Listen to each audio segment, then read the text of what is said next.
And then we head out to the Pac-12, Josh, where now, based on not necessarily their individual play as teams, but teams falling down around them, USC and Washington have established themselves, although Oregon would take some exception, as the favorites in the two divisions, with UCLA losing at Memphis and Stanford losing inexplicably at San Diego State. The Aztecs are good, but sure, you expect Stanford to win that game.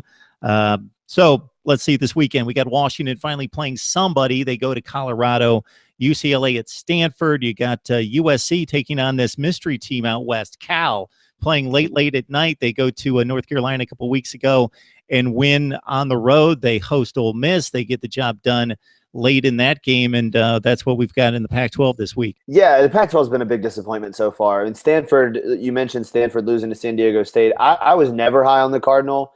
I thought that was a team last year, scored 11 points in their 2 games against ranked teams, and that was with Christian McCaffrey. So I really thought Stanford was going to have a hard time replacing him and Solomon Thomas on the defensive side as well. Obviously, that showed up in the first 2 weeks. USC, we talked about them when we talked about the Texas game. To me, a team that's got a lot of question marks. They don't look like the dominant team that I think people always want them to be.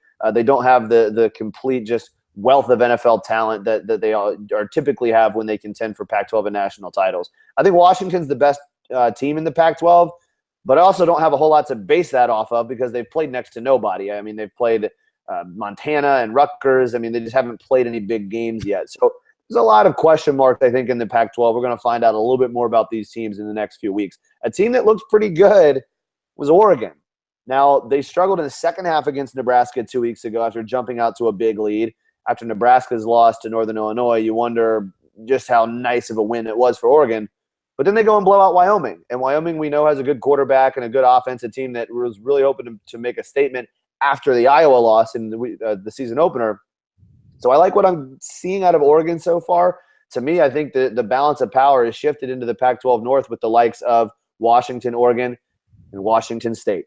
Washington State is another team that I know they don't play this week, but 2 weeks from now when they play USC is going to really – I'm calling it now. I'm going to pick that upset. I think Washington State beats USC at home on a Friday night in 2 weeks. There's not a ton of games on the schedule this weekend that are really intriguing me out of the Pac-12, but I think in 2 or 3 weeks you're going to start to see a little bit of separation, and we're going to find out be able to make some judgments about those Pac-12 teams.